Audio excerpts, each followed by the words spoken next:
Namo Buddhaya and a very warm welcome, dear Dhamma friends, to our Sunday Dhamma sharing, which is our first event today in our annual Mahapurit and Mahasangika Dana in memory of our late chief and all our departed Sangha members and our spiritual teachers. I'm Brother Eric and I'll be your host for today. We are privileged to have with us Ayah Sumangala Bhikkhuni as our speaker for today. Let us now bring Ayah Sumangala online. Suki Hotu, Ayah Sumangala, and welcome to our Facebook live page. Okay, let me do a short introduction on Ayah Sumangala. Ayah Sumangala Bhikkhuni received an MA in Industrial and Organizational Psychology from the University Kebangsaan Malaysia. In 2005, she left the home life and became an Anagarini. In 2008, under the sacred Sri Mahabodhi at Bodhi Gaya, India, she was ordained under her preceptor, teachers, Venerable Mahinda, an advocate of Metta and one of the early disciples of the late Venerable Dr. K. Sri Dhammananda Mahanayaka Thera, and meditation teacher Venerable Nadi Male Sumeda Manilo of Sri Lanka. In 2011, she obtained an MA in Philosophy of Buddhism from the International Buddhist College in Thailand. On 21st of June 2015, she took her higher ordination under preceptor Venerable B. Sri Saranankara Mahanayaka Thera, the Chief Judiciary Monk of Malaysia and Bhikkhuni preceptor's teacher Ayah Santini Terry of Indonesia. Currently, she is the president of Arya Buddhist Society and advisor of Gotami Vihara Society. Today's topic is the fourth from the Brahma Vihara series, that is Upekkha, Equanimity. With that, we humbly invite Ayah Sumangala to deliver today's Dhamma sermon. Thank you, Eric. So let us start this session by connecting our heart to the Buddha, our great teacher, the fully enlightened one. Namo tassa bhagavato arahato samma sambuddhassa. Namo tassa bhagavato arahato samma sambuddhassa. Namo tassa bhagavato arahato samma sambuddhassa. Dear Dhamma friends, and today is a very good day for us to gather together here, whether in this place or in other places, that we are able to connect to this live stream. And today the topic is about Upekkha. As we have heard before, the word Upekkha in the Buddhist context, we may heard it from different teaching. For example, the famous one, and probably in the BMP series, the Brahma Vihara. So Upekkha is the fourth quality from four main qualities of virtue of the mind. Number one is loving kindness. Number two is compassion. Number three is mudita, which is altruistic joy. And number four, upekkha. So in the normal term, when we say upekkha, what does it mean? Even in English, we say equanimity. Sounds very familiar. Seems like we understand the word, but most of us do not really understand. Because this word upekkha, equanimity, in the common English term, if it's translated, it means evenness of the mind. a mind which is very balanced. Yeah. So Upekkha, and especially we think that Upekkha would be experienced when we are able to remain calm and composed in times of difficulty. Yeah. So that is a common conventional understanding, yeah, about Upekkha. Yeah. But when the Buddha talks about Upekkha, or this word appear in those sutta, we can see that the definition of Upekkha is even greater and deeper from what we understand. Yeah. For example, just now I mentioned, Upekkha in the four Brahma Vihara is number 4. Yeah. Loving kindness, compassion, altruistic joy, then equanimity. The word Upekkha also, yeah, appear in a very high development of the mind. For example, when you talk about the jhana, noble eightfold path, you will also see this word appear. So noble eightfold path, we know that it starts with right understanding or right view, and right view will condition right thoughts, and right thoughts will condition right speech, right speech will condition right action, and right action will condition right livelihood. Right livelihood will condition a right effort, and right effort will condition a right mindfulness, and right mindfulness will condition a right concentration or right samadhi. And in this right samadhi, then we know that, yeah, the practice or the development of this virtue, upekkha, is one of the highest among the practices, because from the right effort, yeah, there are 4 types. Right mindfulness, there are also 4 types, yeah, and also there are in the right samadhi, there are also 4 levels. So upekkha exists, the term, you can see in the 3rd jhana and 4th jhana. Yeah. So again, it's not a common word that we can conventionally think about, but in simple form, we say evenness of mind, a balanced mind. Yeah. Even in times of difficulty, they are able to embrace and with understanding and not affected, yeah, by the ups and downs. So again, like I say, in the spiritual cultivation, you will see this word upekkha in the right samadhi. But in the rest also, it actually appear, yeah, as a basis to develop upekkha. So now, okay, just now I mentioned 4 Brahma Vihara. Then you can see this word in the cultivation noble eightfold path. You can also see this word at especially the factors of right samadhi. Yeah, and then where else can we see this word? Is in the 7 factors of enlightenment. Yeah, 7 factors of enlightenment. Yeah, starts with right mindfulness. Yeah, and then the investigation of Dhamma, and then after that, energy means the effort.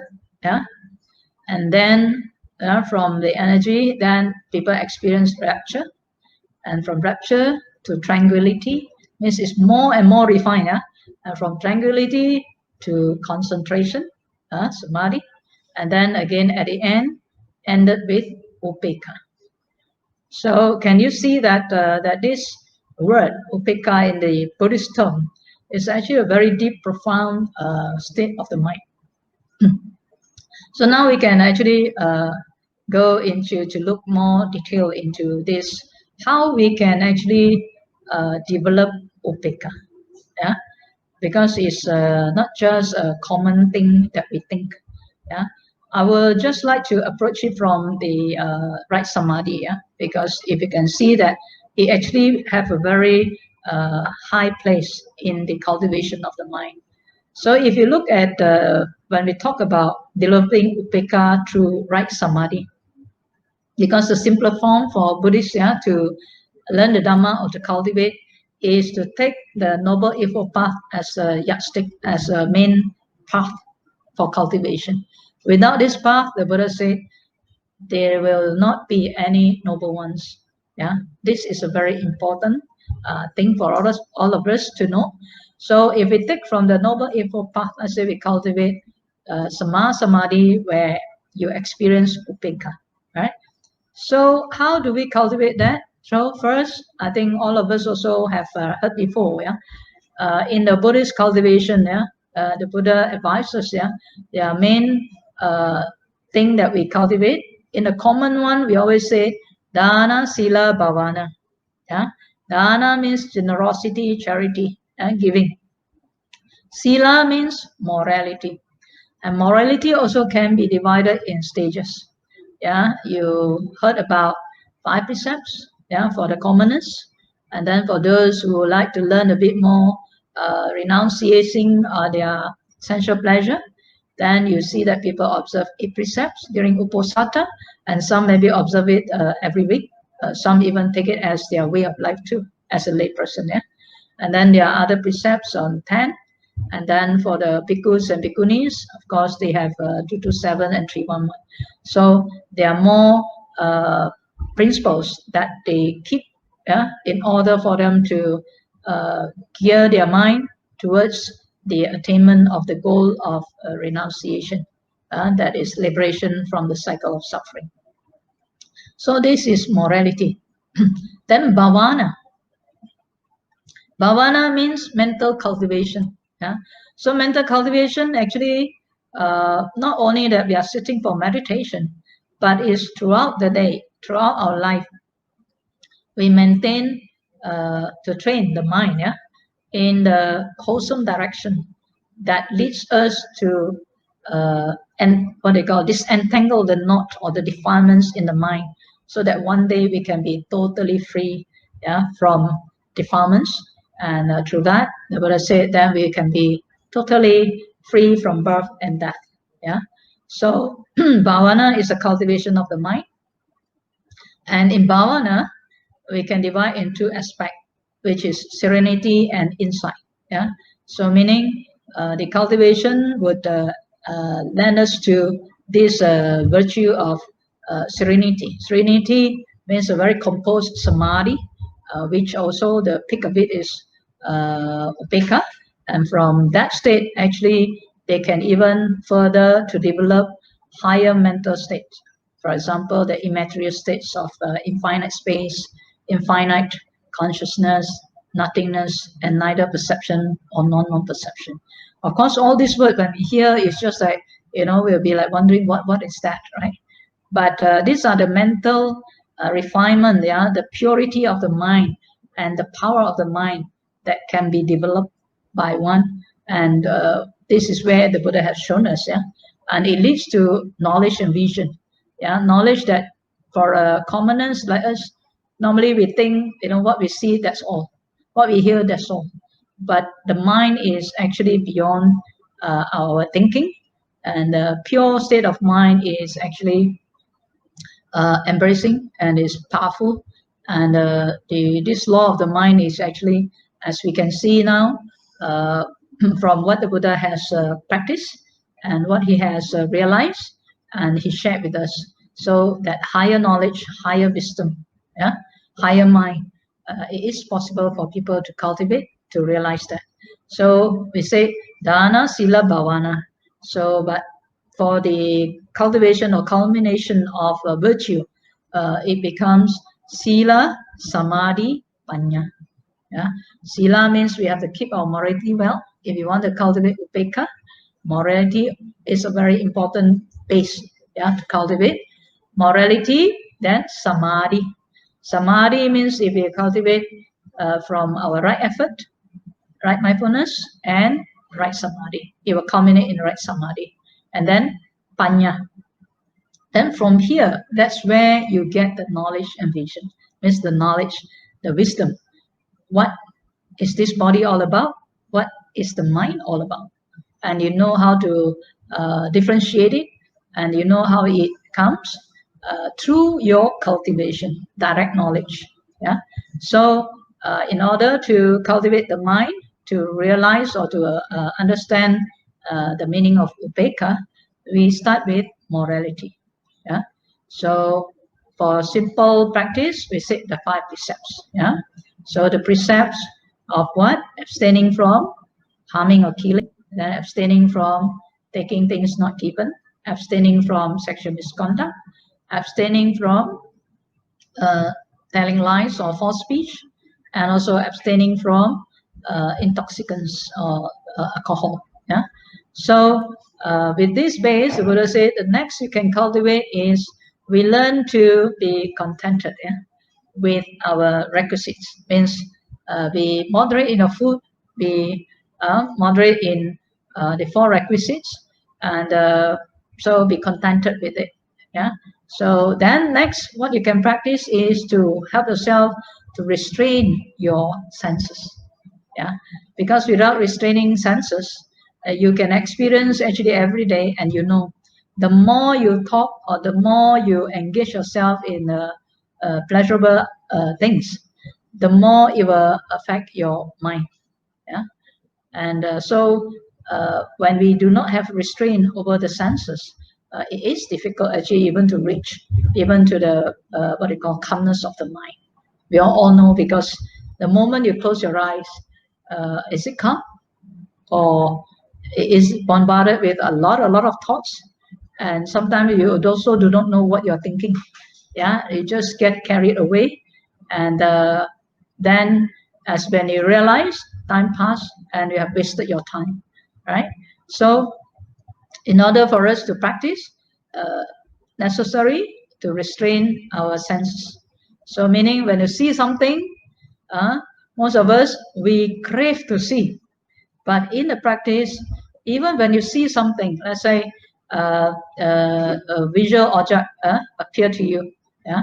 So seeing a visual object by the eyes, you also learn to not to grasp at the major or secondary signs of that thing. Meaning, when you see something, you don't have to take in all those details, because it doesn't help you in anything. Yeah, but most of us, we are very busybody. We like to see, we like to take in something, we like to comment, and because of that, our mind are so occupied with so many things which does not relate or does not support our well-being. Yeah. So when we say restraint, meaning uh, one of the sense is of course your eye, then your ear, yeah, and then your nose, tongue, and then body, and then your mind. Right? So whether sound, smell, or taste, yeah, or tactile object, feeling from the tactile object by your body, we do not take it, grasp it, and become defiled by it. So the less you take in, the less uh, complicated or scattered your mind is. Yeah. So this is also an important practice. So when you go for retreat, for example, then you are always told not to talk, right? Noble silence. Yeah? And then also keep focusing your mind on the happenings of your body, whatever actions that happen, then you know exactly the real time. Yeah. And this is where it can help your mind to quiet down and calm down. And at the end, if you can practice this well, then of course the practice of, we call it sati sampajanya, meaning whatever you do, sitting, walking, lying down, or standing, yeah, you are fully aware, yeah, of your posture, and your mind is in the presence of the action, and also because backed by the morality, so the wholesomeness, knowing the wholesomeness of actions is clear to you. So whenever you perform the actions, you are performing it with full-heartedness and knowing that it brings well-being and also protection for you, right?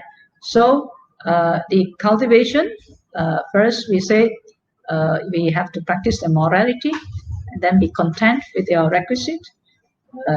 Practice the guarding your sense door, the sixth sense door, and then also next, as you start to meditate, means sitting for meditation to cultivate the mind. Then, of course, in the sutta, the most famous one we can hear is Mahasatipatthana Sutta, the four foundations of mindfulness, where we can cultivate our mind. Yeah. So in these four foundations of mindfulness is summarized into four main sections. One is contemplation of body, in and off the body. Second one is contemplation of feeling, in and off of the feeling. And then third, cultivation of the mind, in and off the mind. And the fourth one is cultivation of the Dhamma object or mental object, or some translate it as the phenomena uh, of the mind. So these are the four cultivation. And under these four, there are more to come. For example, for the body, yeah, it starts with a very powerful cultivation. The Buddha recommends very much. And in the sutta, you can hear many suttas talks about this and how to cultivate. Because why? It brings a lot of benefit and a very good fruit from that cultivation if you can master it. So the main one that the Buddha always mentioned is anapanasati.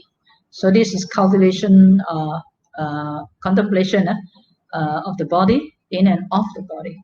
So breath, the in-breath and out-breath meditation or mindfulness. So from this, then they expand to the four posture of the body, and then they expand to other practices like, for example, the four elements, 32 parts of the body, and then nine symmetry contemplation, yeah, and also in every activity of the body that you do. Yeah? So there are ways and means to cultivate, but it starts with anapanasati. Yeah, and then for the feeling, there are also different techniques to cultivate the mind, and then the mind, and of course the phenomena of the mind. So of course, on one section like this, we cannot explain all, but just to give you some idea. So from the cultivation, let's say we take anapanasati as our main object of meditation.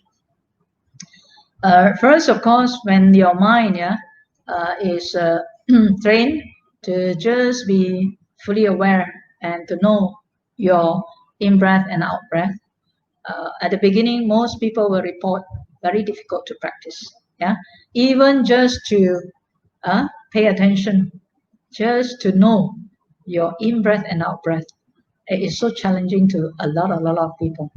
But nevertheless, we need a method, an object of meditation to anchor our mind, to get it started. Yeah, so it's very important as we cultivate, let's say using anapanasati, if you practice it properly, and the Buddha also specifically also give guideline how you should sit. Yeah, you have to sit cross-legged, keep your body upright, and then place the mindfulness in front of you. Yeah, so parimukkham is in front of you, and then after that, as you forget the whole world around you, because now you are trying to train your mind. So bring your mind within, and then that's from where then you can practice. And as you bring your mind within, then you bring your attention to your in breath and out breath.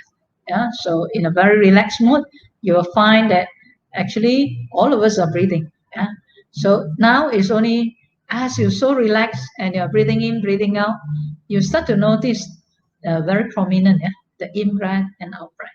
So if you can continue to just pay your attention, yeah, knowing the in breath and out breath, then it will lead you to even more refined, more calm, more purified mind.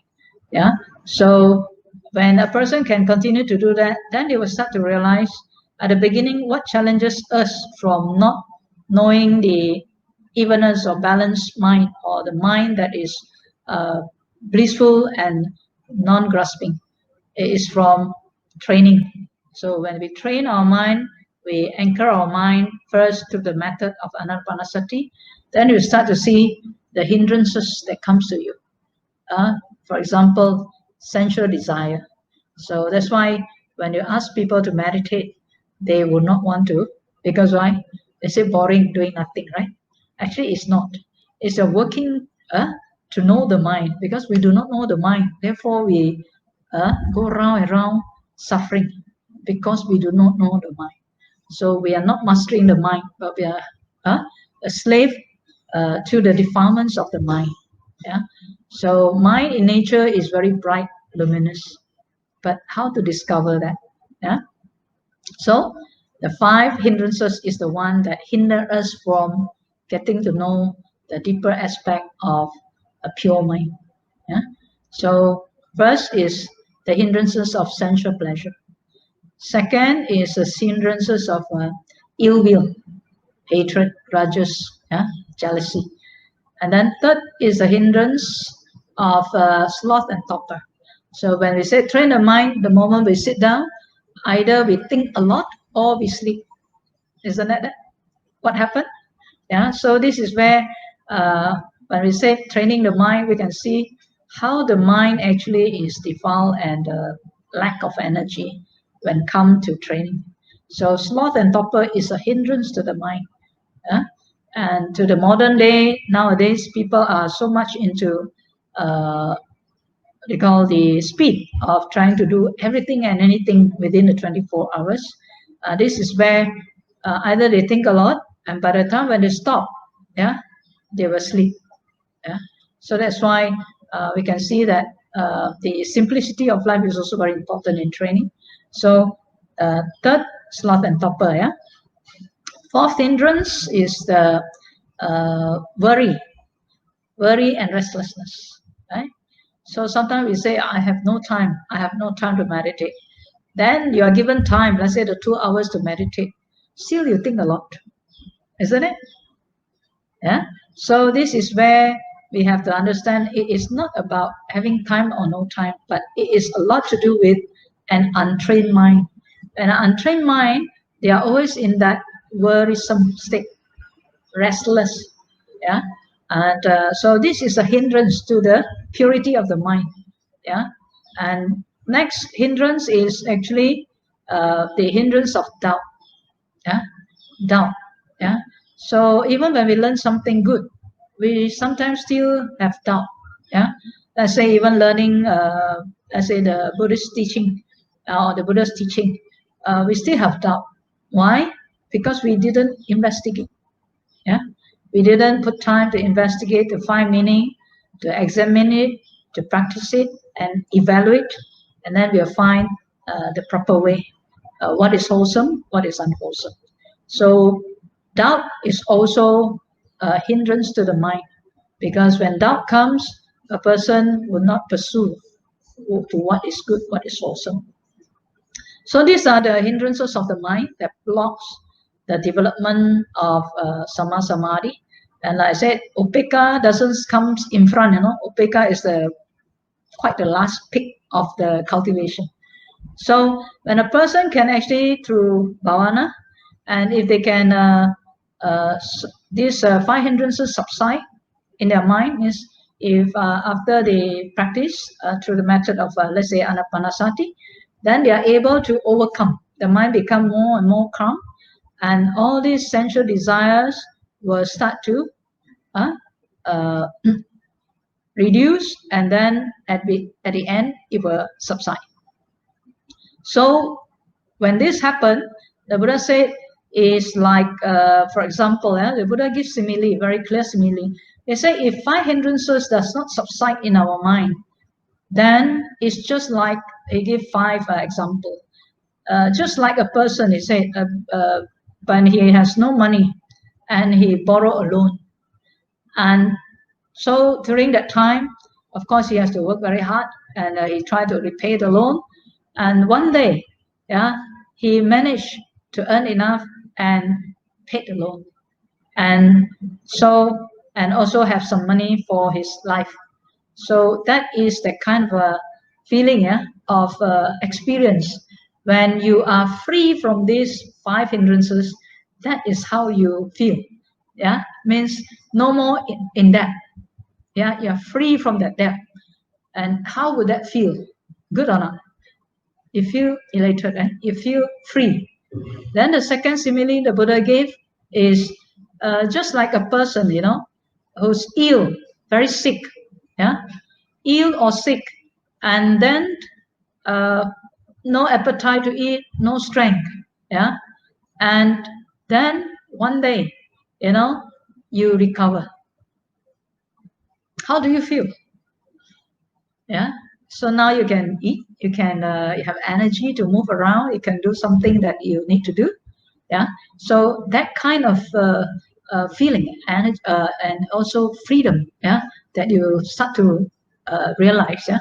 So this is the second simile the Buddha gave. If you are free from the five hindrances, this is what you experience.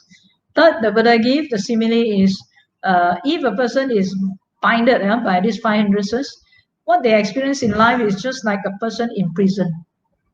You feel you are trapped. You feel you're trapped in your body. You feel also you're trapped like in the family. You're trapped in the society. You're trapped in the nation, or you're trapped, yeah, like in a prison, with the four walls. It's not because of something else, but it's because the defilements, the hindrances that hinder our mind. So that is how you feel. Yeah. But if a person are able to remove these five hindrances from the mind, yeah, during the cultivation of the mind, then it feels like one day, their what they call the term in the prison is finished, and you're released, and you're released without like your maybe property confiscated, but you are released from that prison, and you're back, yeah, to the society. How would you feel that? Very free, huh? I feel relief, yeah. So like that, when you're free from five hindrances. So the fourth simile the Buddha gave is about if a person have five hindrances, they also will experience something like this, like a person, a slave to a master. You feel like you are a slave, right?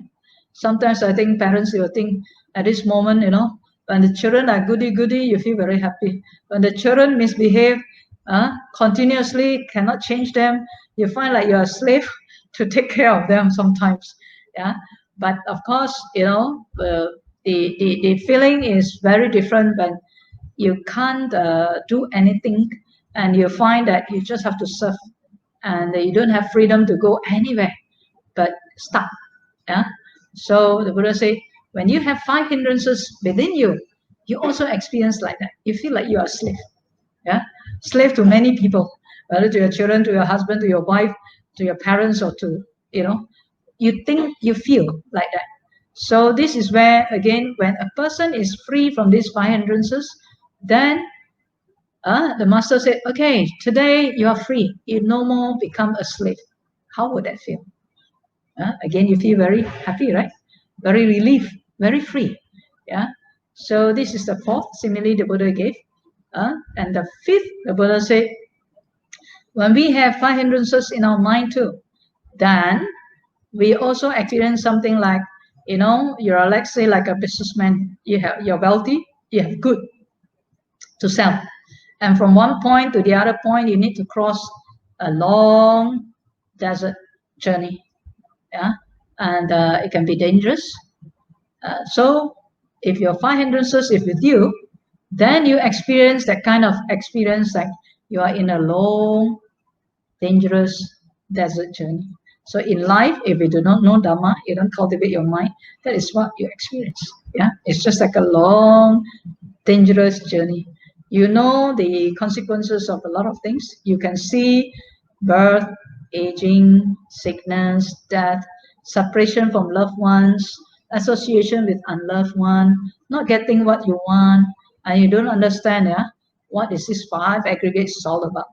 What is this I, my, mind, right? So this again, the Buddha said, if you have these five hindrances, you will experience this. But during cultivation, when the five hindrances subsided, yeah, through the training of the mind, you will experience, just like the businessman. One day he reached the other side of the place or the village that he wants to go, and he reached there, so he feels very safe and very relieved. So too, yeah, when our mind is free from five hindrances, then we'll be able to experience that kind of freedom. Yeah. So imagine when our mind is not cultivated, then we will experience those things that I've mentioned to you. Number one is we feel like we're in debt. Number two, we are sick somewhere, whether mentally, physically, or emotionally. Yeah. Number 3 is we felt that we are in prison. Number 4 is the slave, yeah, in slavery. Number 5 is we are in a long desert journey. So when we cultivate the mind, when it comes from the right effort to your right mindfulness and right samadhi, then the Buddha said, when you are these 5 hindrances subsided, then you will experience, yeah, means your mind state will be quite secluded from sensual pleasure, sense desire. Also, you are actually secluded from unwholesomeness. Means your mind is quite wholesome already at the time, and you are also free from these sensual desires, and from these 5 hindrances. Then the mind will enter into what you call as first jhana. Yeah. So that in that state, although it's still you have to apply your thoughts and also sustain also thoughts of the cultivation, but in this particular state of mind, yeah, your experience, the joy that springs from your heart, yeah, is actually very joyful, not binded by the external thing, but is within your mind. The joy arises. Yeah, so you will experience, like I told you, when you're free from the 5 hindrances, that is what you experience. Yeah, and then from there, if you cultivate further, then you'll find that the mind again become deeper, means purer, and that is where that some people will experience like lightness of the body, yeah, openness of the heart, energized, and then the joy, happiness come, and also the brightness of the mind. Yeah, so gradually it will develop, and so this is where when we talk about the development of the equanimity gradually start to develop. So in the first jhana, like we say, it is joyful. Yeah, some mention with the words piti, yeah, means rapture. You experience different phenomena of the body and the mind, yeah, which is joyful, peaceful, yeah. And from there, then as you go further, then they have different. They mention in the sutta. You can see is that from one particular state, then they enter into another state, yeah. Then enter into another state. So, for example, to give a simple understanding, we can see like when we say, how do we draw milk? So milk is drawn from the cow, right? Yeah. But how do you get, let's say, the cream of the milk? A certain temperature, certain condition, right? Then you can draw the cream of the milk from the milk, right? And then how do you draw, let's say, the ghee from the cream of the milk? Then again, different condition, different refinement, and then you will get the ghee. And how do you get, let's say, the cream of the ghee? Again, is from different condition, more refined condition. Then you will get the cream of the ghee. So too, in the realizing Upekkha in practice, it is from just now I mentioned the Noble Eightfold Path. So we start with the right view and then culminate into the right samadhi. And then this side samadhi, there are also stages of refinement. Yeah, with withdrawing in deeper and deeper and deeper, purer and purer, means less and less defilement, and then more and more pure state of the mind. So for the second jhana, for example, after they experience that stability in the first state of the mind, the first jhana, then they will enter into the second stage. By this time, the sutta also tells us that the mind is no more with the applied thoughts and sustained thoughts, yeah, but it is a very concentrated mind, yeah, a mind that is unified, yeah, and some they will use the term that absorb, yeah, and your mind is free from thoughts, yeah, free from thoughts. So some people will think, how can the mind free from thoughts? So when we say free from thought means to think about Upekkha, how can we get there? Because that is not a state where we can think of. Yeah, it is a state that we experience when the mind becomes very refined, very pure, right? So from second jhana, then they experience even more deeper kind of gladness, and from joy, then some blissful experience. Yeah, and this is due to the concentration of the mind itself. Yeah? So it will go withdraw within deeper and deeper, and your five senses is basically, the mind are not interested to take anything, but the mind is withdrawing deeper and experiencing that happiness, and also the bliss of seclusion, yeah, from the senses, and also the mind gets into more profound, more deeper state, and that we experience, like we say, gladness or peace, or some say bliss. Yeah, so those experiences from within. The Buddha give example, yeah, for the second jhana. It's just like, the water springing up from the lake. Yeah? So this water spring up. Yeah. So your cold water and there's this spring water coming up. So that kind of experience. Yeah. And this is because why? No more thoughts. Yeah. And then the person go contemplate further in. Then the Buddha said, then they will experience the quality, the virtue of what they call equanimity. Yeah, happy indeed is one. Yeah, with equanimity and mindfulness during the third jhana. Means from one state to another state, they withdraw, withdraw, withdraw. It means the cream of things. Yeah, it is through the purification of mind. So when it's more pure, then that state will appear. So in this state, we see the word upekkha comes.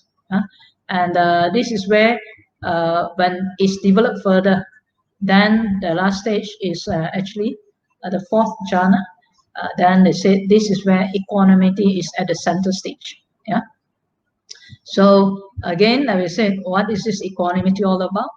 So this is a state like when conventionally you can describe with certain word, and you'll be surprised. You see different translation. They give you different words. Yeah, but what exactly is it got to do? Practice and to how to say, understand it. So equanimity, we can see that it is a very blissful state when from third jhana, but when you come to the ultimate point of it, you don't experience that kind of whether uh, pain or pleasure or happy or not happy, that kind of state anymore. Means you don't experience that duality of the mind.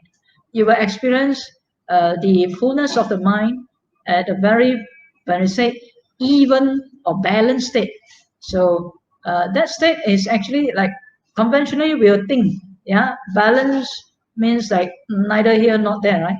But actually, what I was saying is that the fullness of the purity of the mind, where you experience the composure state, very blissful, but neither here nor there, and the mind doesn't grasp.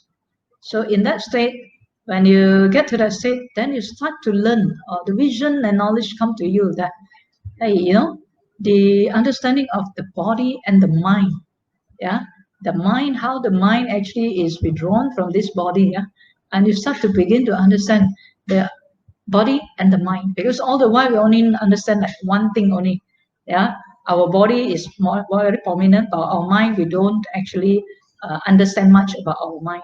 But through those practices of serenity or samadhi, we can start to understand, yeah, actually this body and mind, uh, it is not as what we think, but the mind can be purified, and the state of the mind that is pure brings about the peace, the harmony, and the understanding, the right understanding or the right view about all the phenomena that happen to us, whether physically or mentally. So in equanimity, like I said, this is a very high state of cultivation of the mind, and it leads to the right wisdom.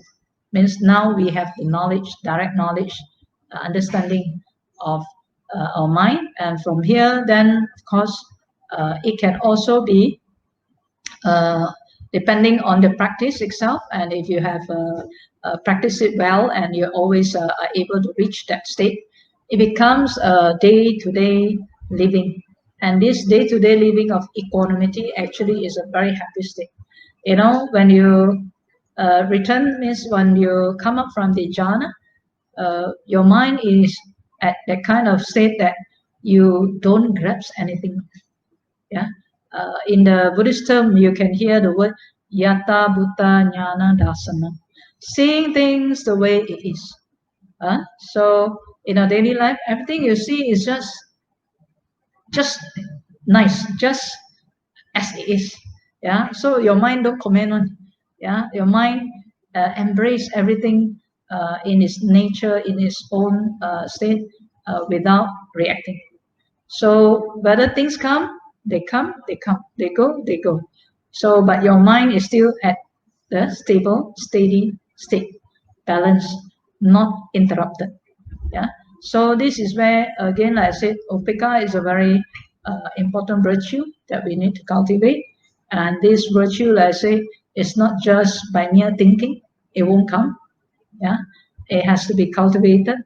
But if one can experience the Upekkha, yeah, through the cultivation of the mind, then again, like the Buddha said, if through the four Brahma Vihara, yeah, the highest state again is Upekkha. Yeah. So when we have cultivation, for example, for the lay practice, the four Brahma Vihara, in simple poem, yeah, to describe, yeah, from loving kindness, is through loving kindness or goodwill or non-ill will that one will be able to have the development of karuna, the pure one, right? And it's through karuna, compassion, you'll be able to develop mudita, altruistic joy. And through that, also, we'll be able to develop the state of uh, equanimity, upekkha. So just give you a simple example. Like normal practice, I would say, from not knowing, let's say, goodwill or loving kindness, metta, we may, in the past, when people scold us, we may scold them back, right? But when you start to practice, let's say, metta, loving kindness, or goodwill, yeah, so you see the benefit of why we should not get angry, yeah. So we try to practice. So last time when people scold you, you scold back, right? Now when people scold you, you may not scold back already, right? Because you thought, if I scold back, also what for? You get angry, I get angry, everybody get hurt. So now if you are angry, you get hurt. I'm not angry, but I haven't uprooted, but at least I don't scold back, to make the situation bad. So I'm already practiced some metta, right? So from there, okay, you practice some more. Yeah? So this time, when people scold you, last time people scold you, you scold back. Then people scold you, now you practice metta, you don't scold back. But sometimes your mind, you start still thinking, you're still thinking, let karma take on you. Yeah, although you don't scold back, but in your heart, you say you must have the repercussion of it. So you still want them to have bad result, right? So that is also not very wholesome, right? But it's improved, yeah. But because of your goodwill to make the situation better. So next you practice some more, yeah. You practice some more, then now they scold you don't scold back. Last time you still think about that karma take on them. Now you don't think that way. Maybe now as you practice some more, then the thoughts of like, why this person gets so angry? You look at their face so red, so like heart so stiff, so stressed, and you start to feel some pity for them. Means, uh, knowing that there's no point to do so. Yeah. And maybe in your mind you say, oh, may you be well and happy lah. Okay. So okay lah, improve some more, right? So you improve some more, then do some more, meditate some more on metta. After you practice some more, then now when people scold again, you see, first you don't say, let karma take on you. But next stage already improve. You wish the person may you be well and happy. Right?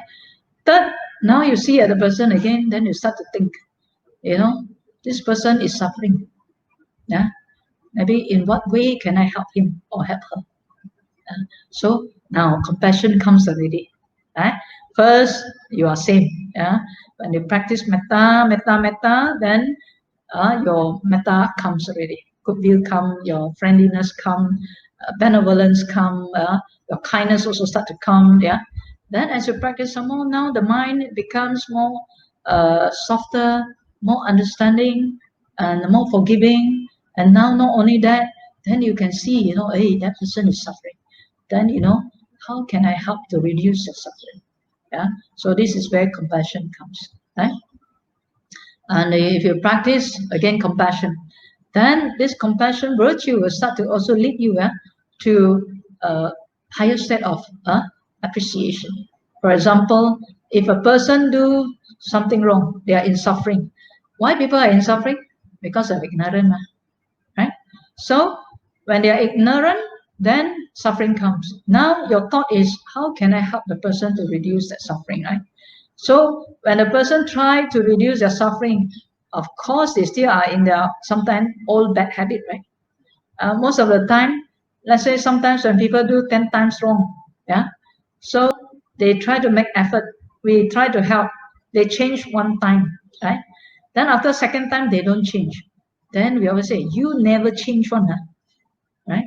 So our compassion already dropped again, right? But we never appreciate, last time they do 10 times wrong. Now they already reduced one time. So we should rejoice. Yeah? Every good effort that they make for betterment, for wholesomeness, we should learn to appreciate and also learn to rejoice. Yeah. So remember, don't simply use the word you never, you always. You never change. You are always like that, right? So mudita, on one end, we are happy for every little success that people do. Success doesn't mean you get PhD only. Success doesn't mean you are a millionaire. Yeah, this every success of action. Yeah, whether they are thoughts, speech, or whether action, that is improving. Yeah, that is actually bringing to goodness and wholesomeness. We rejoice. Yeah, and sometimes also like I say, okay, when we see like people, let's say offer dana. Yeah, so sometimes when they offer dana, wow, very grand, then I say, I also can do that. So not rejoicing. Sometimes our mouth can say sadhu, sadhu, sadhu, but inside different story, right? So we have to check. Yeah, we have to check our mind. Yeah, so that's why to even cultivate this, that's why we say you go through different stages of refinement of even from metta, karuna, and then to mudita, to really truly rejoice. Yeah, with someone's success or someone's happiness in different things, right? And through that, then we cultivate further.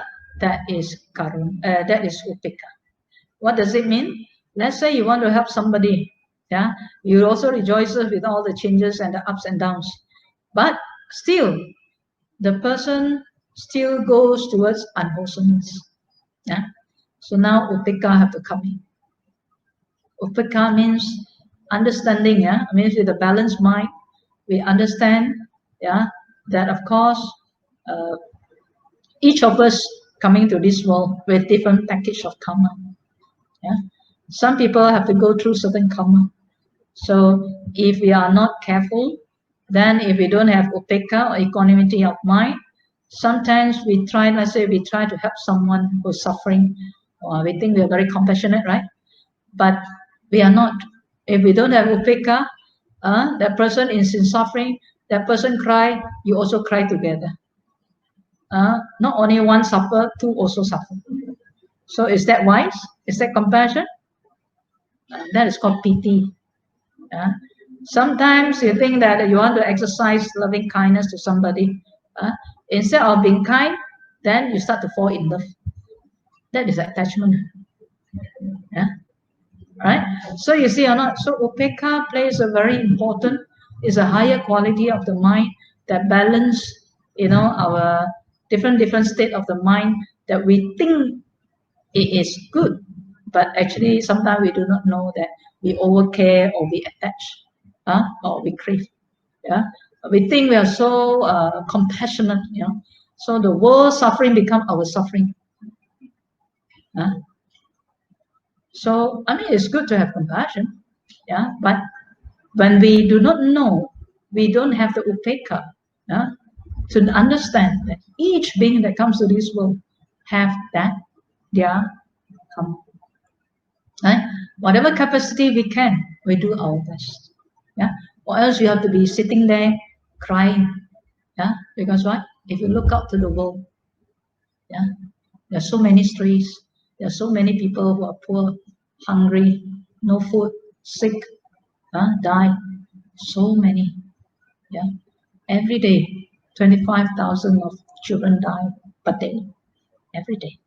Yeah, so Upekkha is where when your mind is trained, is balanced to understand that all things, whether praise or blame, happiness or sadness, or fame or defame, yeah, blame or praise, all these are anicca.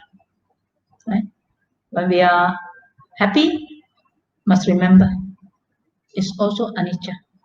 When we are sad, remember it's also anicca. So we can put back our mind back to follow the Noble Eightfold Path and to walk the right path so that we can make good use of our human life to really cultivate the mind until we know how to free the mind from this entanglement of the cycle of samsara, cycle of suffering.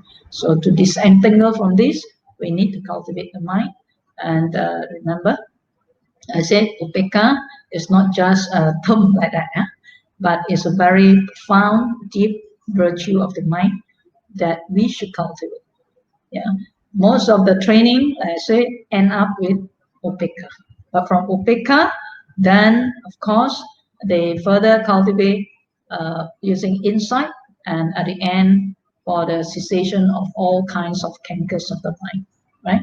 So I like to wrap up. Yeah, to just remind you all. So very important cultivation. We know that Noble Eightfold Path. Yeah, Sama Samadhi is end up with Upekkha. And then the next one is, of course, the four Brahma Vihara, the way how we can live in this life with the heavenly state, the godlike state, yeah, which is Metta, Karuna, Mudita, Upekkha. And also the way for the final enlightenment, that is 7 factors of enlightenment, yeah, which start from mindfulness, four foundation of mindfulness, and then you have the investigation of Dhamma, then putting your energy, effort to do it, and also to cultivate accordingly, to abandon what is unwholesome and to cultivate what is wholesome. And then after that, experiencing the rapture of that cultivation. And then from that rapture, they go further in tranquility. And then further in, the samadhi, the deep samadhi. And then Upekkha. Right? So I hope this short sharing would benefit you all. And these are a good state that we can start from very simple by having faith, conviction in the Buddha, Dhamma, and Sangha, meaning we want to follow the Buddha's way. Yeah, so we practice like how the Buddha practiced. Yeah, so even as a householder, we can also make this practice at home, bit by bit, but focus our mind, to develop. So hopefully that one day that everybody can actually be free from the samsaric cycle. So thank you all very much for your attention. Very good timing. Yeah, exactly 1 hour. Okay, we thank Ayah Sumangala for that very excellent sharing. Here we have some questions posted online for us. We will put it up online for Ayah and everyone to view it. Our audiences are still welcome to post additional questions under our Facebook comment.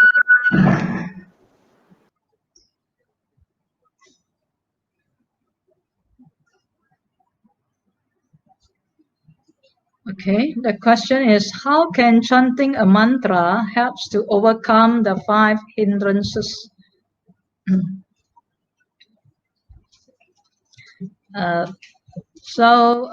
In the cultivation of mind, so we have different ways of practices.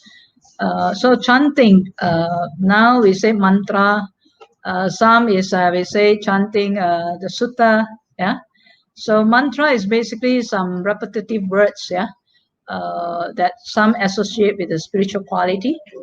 And so if in the Buddhist way, some of course Buddhanusati can hear. Yeah, so Buddhanusati is also a way of when we can also chant to help our mind to be free from, for example, worry or fear or some other difficulties. So in the chanting, we can help to calm down the mind. Yeah, but to overcome hindrances, definitely, of course, in our daily practice, it's important for us to uh, keep our mind to practice is what we call sati sampajanya, meaning everything that we do, we try to maintain our full awareness on the actions, and so that we do not uh, give opportunity for the defilements to arise. For example, very simple, like when we want to be free from five hindrances, number one is sensual pleasure, sensual desire. So how to do that? Just now I mentioned we can practice a sati sampajana to focus our mind, to do whatever we need to do, and perform the duty well, yeah, and not to like multitasking, that allowing our mind running here and there, and therefore we cannot complete something properly. So by practicing that, we also can also practice to restrain our senses, like not putting too much uh, seeing things or like watching movies and all those things. So how to avoid that is by practicing cutting down the exposure of too much input into the mind. So by chanting mantra, we can actually help our mind to focus, let's say, on one particular uh, connection with spirituality. For example, let's say we chant the Buddhanusati, means recalling to mind, the Buddha. So you can chant, let's say, Namo Tassa Bhagavato Arahato Sama Sambuddhassa. It also can be one way, or you can just chant Namo Buddhaya. Yeah, some will just chant Arahang Sama Sambuddha repeatedly. So this is to restore our connection, our conviction, and confidence with, let's say, the Buddha. So when we remember the Buddha, then we will be able to remember the quality. It will spark into our mind. And when we remember, let's say, the quality of the Buddha, the supreme quality of the Buddha, then suddenly we will think that if we have an unwholesome thought, then no need to. If we have unwholesome thought, yeah, it will help us to remind us this is an unwholesome thought. Then therefore we don't continue to think about it. So it helps in some way to cut down our it helps to cut down our defilements, yeah, and so that we can be able to focus again our mind to what is wholesome and what is kind, or what is in line, yeah, with the Dhamma. So chanting mantra, in one way, it can help, yeah, if it's associating with the Buddha's quality, or the quality of the Dhamma, or the quality of the Sangha. So that is one of the practice. But other than that, like I say, but to go deep into the meditation or the development of the Samma Samadhi, naturally you have to drop that, yeah, because in the process of the development of the mind or the refinement of the mind, the quality stops at when the mind do not think anymore, no thoughts. So when mantra, you need the thoughts. So you can't further define the mind when you have still verbal things that you are actually doing. So at the beginning, yes, it does help. But further, you need to also gradually drop when the mind is very calm and when the mind is very clear, and they can take off by themselves. All right? Thank you. Next question. To establish equanimity as the mainstay of the mind, does it affect our daily working and household life and be termed as aloof, disconnected in our daily life by our peers and family members? Thank you. Okay. In the past, in the sutta, the translator normally translate equanimity as they translate as indifference, which is actually mistakenly translated. Yeah, indifference. So in the West, in the past, people thought Buddhists are supposed to be cool, not connected. Yeah, but it's not true. Yeah, it's not true. Actually, this word indifference is the opposite of equanimity. Yeah, but the true equanimity, just like I mentioned to you, is full of how to say that, bliss and happiness, but it's not the kind of happiness that we experience. It's just that kind of deep peaceful state where nothing disturbs, no grasping, and it flows just very naturally. You don't have to make effort to be mindful. It's full of mindfulness. Yeah, and not only in the sama samadhi, it can actually cross over even after you come out from the jhana. And depending on how strong you develop it in your daily life, it can also flow as it is, and you become even more efficient because your mind don't take anything else but to attend to what is and do it as it is. Yeah, and because of that, what they call the virtue that is so high, the power of the mind when they do something, it brings connectivity even though you don't speak. People can feel your energy field. Yeah, they can actually experience that refinement of your mind that translate into your speech and also into your action. So it should not be a hindrance to you.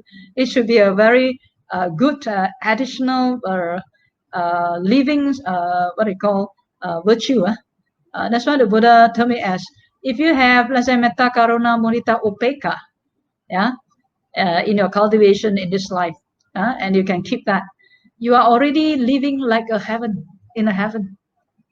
It's like a god light, divine light. So can you imagine if you are having someone like that in your house? You are like also creating like heaven in the house already. When you go to your workplace, you are a source of like heavenly quality in the workplace. So it's not indifference, but it is a quality where, let's say, it's not the conventional thinking of indifference. Like somebody drop, then you say, "Oh, I have equanimity." Drop lah. That is indifference, you know. Okay, so when you have equanimity, yes, that person drop. You see that person drop, but your mind is still steady. So what next to do? Then you do what is needed to be done. Yeah, but your mind won't be like panic, get scared, fearful, you know. So you attend to it as it is, right? So in your job, same, you will attend to it as it is, but you will give the best, because why? The mind is at the final stage, and they will give the most finest thing that they can ever give. So equanimity, like I said again, is not the thinking that we think the word indifference. So indifference is a wrong translation of equanimity, right? Okay. Okay, another question. Bante, I find it so difficult to be free from a complaining mind when I see unfairness in the family, affair, and society. What is your advice? Thank you very much, Bante, for the Dhamma sharing. Yeah, again, like this, complaining mind is, sometimes we think outside thing is the one that makes us complain, but it's not true. It's our internal defilements that make us complain.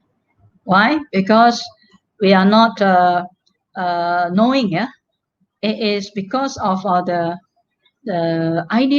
identity of a self within us that we compare, we make judgment, and because of that, then we see like a lot of things are not done properly.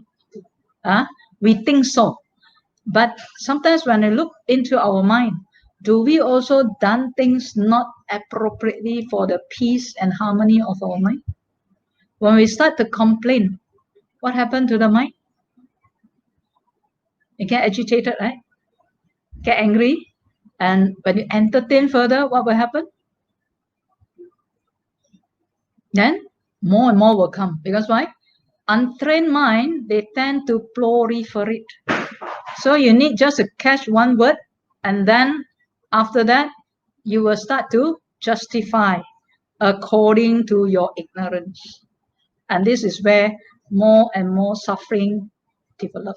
Not only for yourself, you think you are a fighter, or a person who fight for the justice, yeah. But now you're internally imbalanced. Is this justified? The more you complain, the more you damage. Complaint can never solve problem. Yeah. So yes, there are many different things that happen in the world. Yeah. We again, without upekkha, equanimity, to understand that each and everyone comes with a different package of karma. Each and everyone, yeah, has to make the effort to make changes. But that's why the Buddha did not focus to people first, but the Buddha focused to one person, your mind. So the Buddha told Ananda, Ananda, be unto yourself the island, yeah, no other refuge, yeah, but the Dhamma as your island, as your refuge, yeah. So this is very important. So that's why in the summary of the teaching, even of practice for the renunciants, the Buddha said, avoid all evils, cultivate good, purify one's mind. This is the teaching of the Buddha. The Buddha never say, purify the mind or purify other mind. But most of us are very busy trying to purify others' mind, bring justice to others, but we do not purify one's mind. So purify one's mind. When we purify our mind, naturally we will bring justice to a lot of people. Yeah, we may not be able to save the whole world, but at least this world, yeah, this 6 fathom body, the Buddha said, if you know this world, you'll be able to benefit the world. Yeah. So I think remember, it's very important. Focus, purify one's mind. When the mind is not stable, not what they call in goodwill, tune back, yeah, and refine back to the wholesomeness.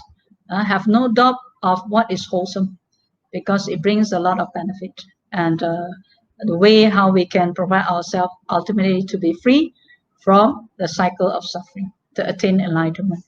Yeah? If one is not free, there's no way to free others. Yeah? Remember the 5 journey I told you all, the 5 simile? So if we are in that, we have to free ourselves first. Right?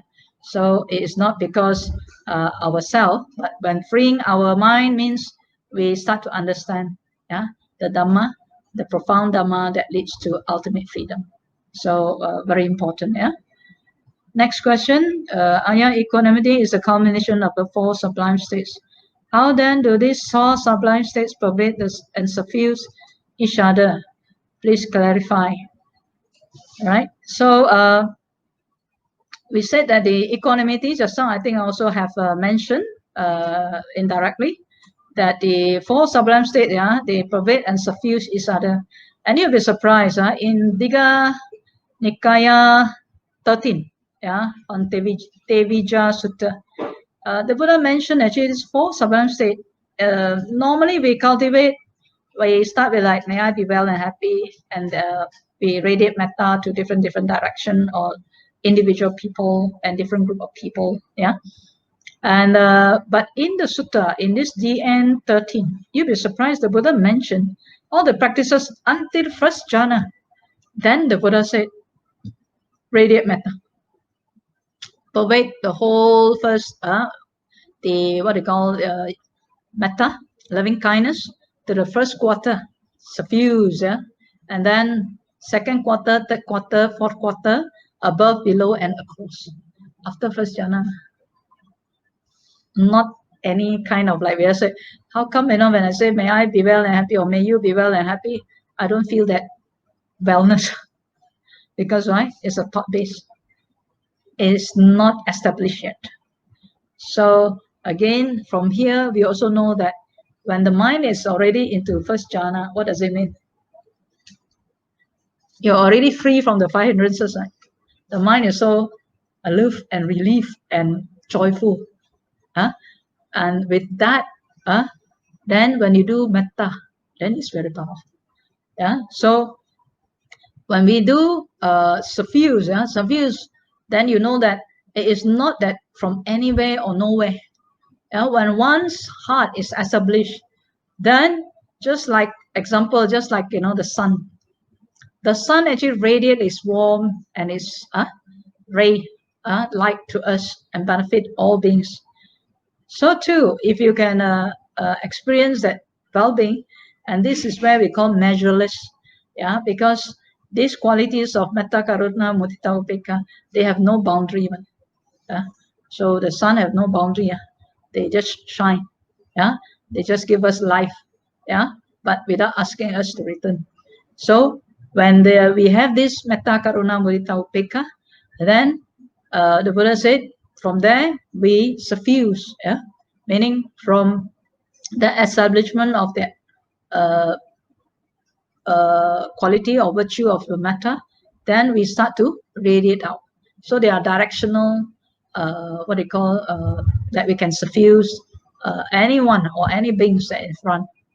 So first quarter we can take it as the front, then but in the Indian culture, they normally first quarter they go to the east one. East, there's a south, west, north, then above, zenith, and nadir, and then across means you read it out. So for the metta, then after that karuna, then mudita, then upekkha.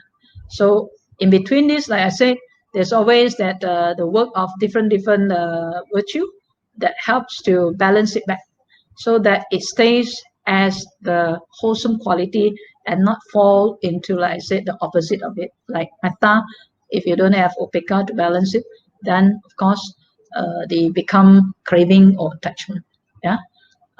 Compassion, then if you don't have the upekkha to balance them, then you may actually end up in, like I said, the question is how come so much suffering and not justified. It's because we don't have the upekkha to balance this compassion.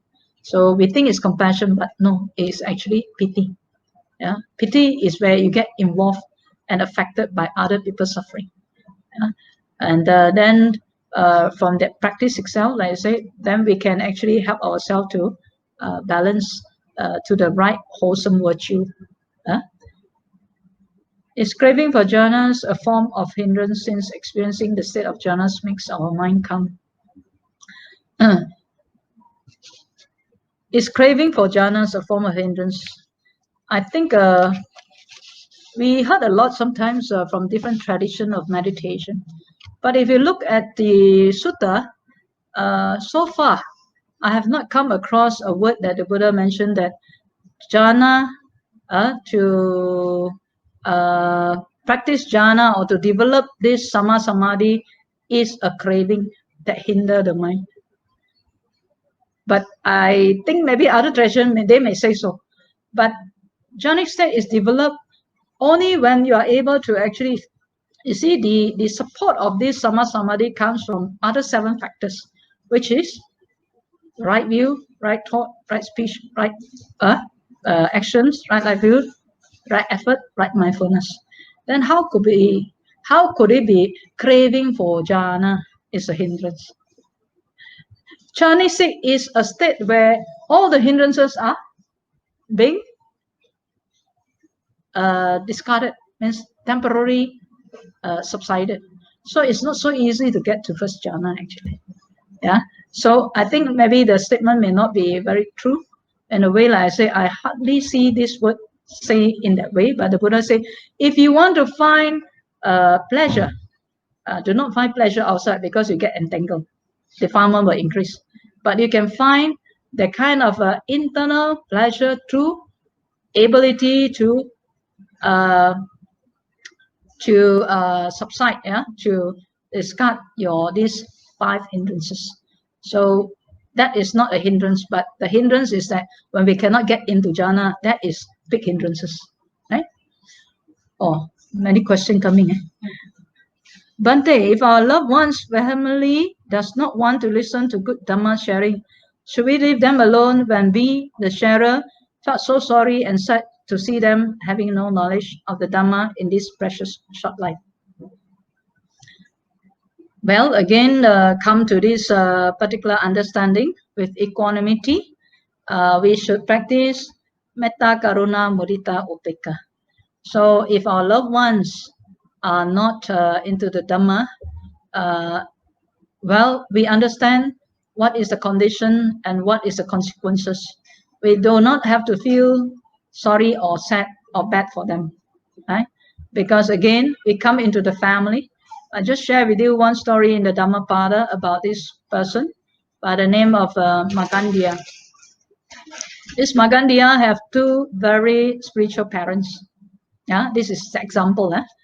And the two parents is very spiritual. And one day she was of age to get married. And the father thought, who will be the best man for her daughter to get married? So he think. He said, oh, the best person I think is the Buddha. Because Buddha have a very good name, fame, and so fine things about him. So he said, we should offer our beautiful daughter to the Buddha. So one day they have invited the Buddha for a dana. And then what happened is then after the dana, then the father of Magandia told the Buddha, that they would like to offer the daughter to the Buddha. And the Buddha actually surveyed the mind of this couple, and he sees that the husband and wife actually have the capacity. In their past, they have also been cultivating. And if the Buddha speaks the right Dhamma to them, they will be able to develop very fast. So the Buddha told this couple, say, in the past, when Mara sent her 3 daughters, I don't even want to touch them with my feet. Yeah. So, and because why? The Buddha told them, beauty is just anicca. Yeah. Everything actually is not to what we see. Yeah. But in the truest sense, yeah, everything is anicca. Yeah.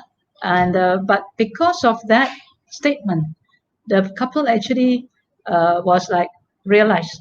They realized that what the Buddha said is so true. And they get to the state of anagami, means a non-returners mind, state of mind. But the daughter was very angry because the Buddha said, even the Mara's daughter, she also don't want to touch with his foot. What more with this the daughter? And but the father and mother decided to go forth. They are rich, so they actually get the daughter to the uncle to take care, and both went forth, and they cultivated, and they attained arahanthood.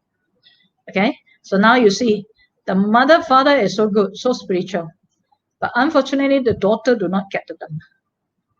The daughter get very angry.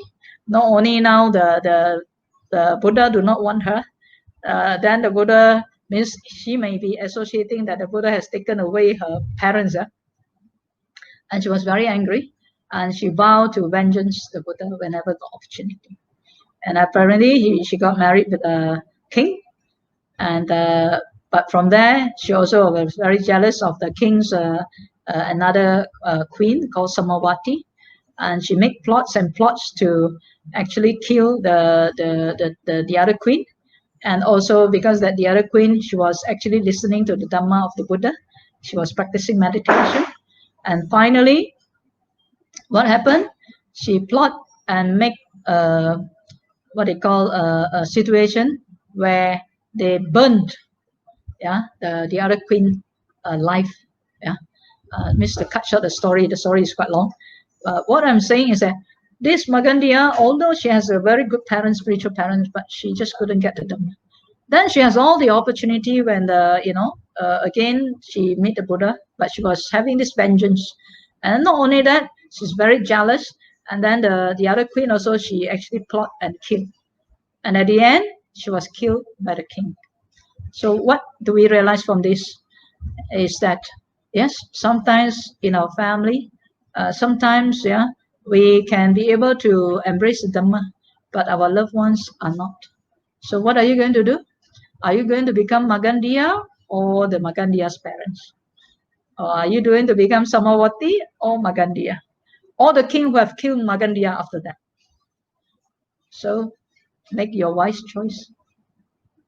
You have also that short lifespan. So make good use of this precious human life. While you have the wisdom to cultivate, do it fast. But you should not get sad or angry with others who are not cultivating. You cultivate and be a source of inspiration. But whether they can follow or not, that will also be up to them. All right. Another question. If we have total compassion without using wisdom, people may take advantage of our compassion. In the end, we are demoralized. As Bhante agree, wisdom and compassion must be applied together to lead a balanced body and spiritual life without harming ourselves and indirectly. So, of course, wisdom and compassion is a practice. Again, like I said, the Buddha has never said that his compassion is taken for granted.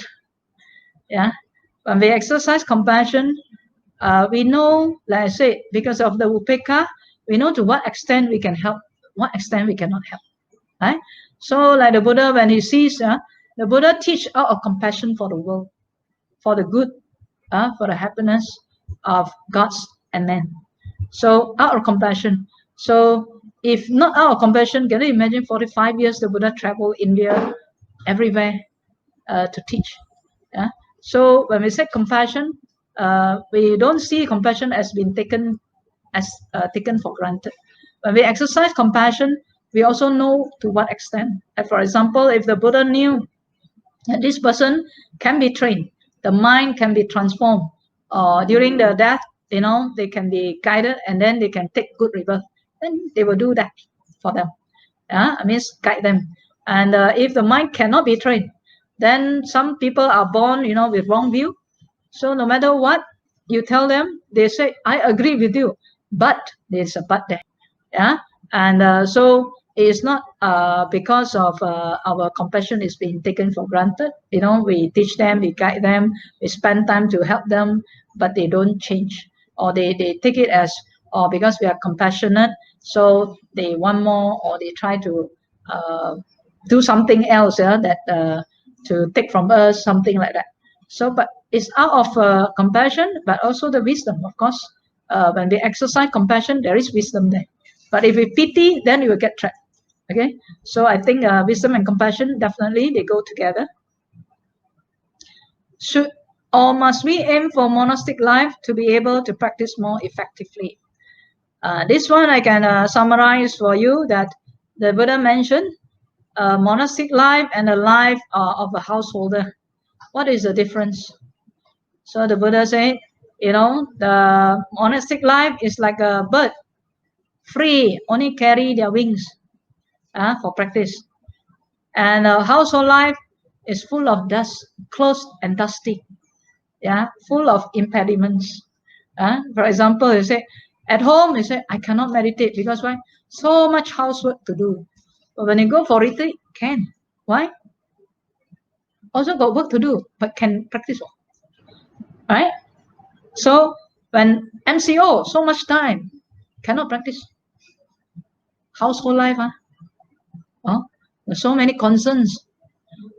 So when you practice in the monastic way of life, you have time for your chores, for your duties, for your service, but you also have some time to quiet down and to also do your own practice. So we come as brothers and sisters. So the attachment, that's why they leave their relationship, but doesn't mean that you're not connected, meaning you just put down, because why? That itself is an impediment in our practice. So remember, so if you wish to practice in the what they call household setting, definitely it's tougher. And if you can overcome that, actually monastic life is even more tougher, because why? You're not dealing with outside thing, you're dealing with your own defilements. The war is not outside with your husband or with your wife or with your children. The war is with your impediments, your defilements. So it's a different kind of cultivation, and in that way, that the condition helps. So that's why the Buddha actually started the Sangha. The community that support each other to develop the mind. for the ultimate goal of renunciation and liberation. So I think, I'm so sorry, Eric, I think we have to put a stop already because it's already 11:35. I thank everyone so much for all the question and interest to want to learn more. And maybe other times that we can have this opportunity again. Yeah, thank you. Okay. Brothers and sisters, if you have outstanding questions, you can keep the questions for our next sharing. Okay, we thanks for the excellent reply and answer from Ayah Sumangala and the equally good question posted by our audiences. Okay, beside that, a kind reminder, dear Dhamma friends, our next Dhamma sharing will be on next week, Wednesday, Full Moon Poya Day, on the 2nd of September at 8:30 p.m. by Bante Professor Dr. Uparatana with the topic Kiro Kuda Sutta. So Dhamma friends, do remember to join us again this coming Wednesday at 8:30 p.m. So before we conclude, we would like to invite Ayah Sumangala to share the merits accrued today with all the devas and our departed loved ones. So let us compose our mind and recall to mind all your good time spent in listening to the Dhamma, a meritorious state indeed. And also let us recall to mind all these good merits that we accrue. May also be a source of happiness to all our family members, wherever they are. And we shall also share this merit with the devas and also dedicate this merit in memory of our departed ones. And we would like to especially dedicate also in memory of our late Chief Case Sri Dhammananda and also all our other teachers, the late Venerable Dhammavuddha, the late Venerable Indaratana, and all other teachers. So let us compose our mind and we shall share the merits with the devas, followed by our departed relatives. Akasatta ca bummata devanaga maitika punyang tang anumoditva cirang rakkantu lokasasanam akasatta ca bummata devanaga maitika punyang tang anumoditva cirang rakkantu desanam akasatta ca bummata devanaga maitika punyang tang anumoditva cirang rakkantu mam paranti. Idang me nyatinang hotu sukita huntu nyatayo. Idang me nyatinang hotu sukita huntu nyatayo. Idang me nyatinang hotu sukita huntu nyatayo. Sadhu, sadhu, sadhu. Now we have come to the end of our Dhamma sharing. On behalf of Buddhist Mahavihara, we'd like to take this opportunity to extend our highest thanks to Ayah Sumangala, also to our generous sponsor and to all our dedicated audiences. May all be well, peaceful and happy. Sadhu, sadhu, sadhu.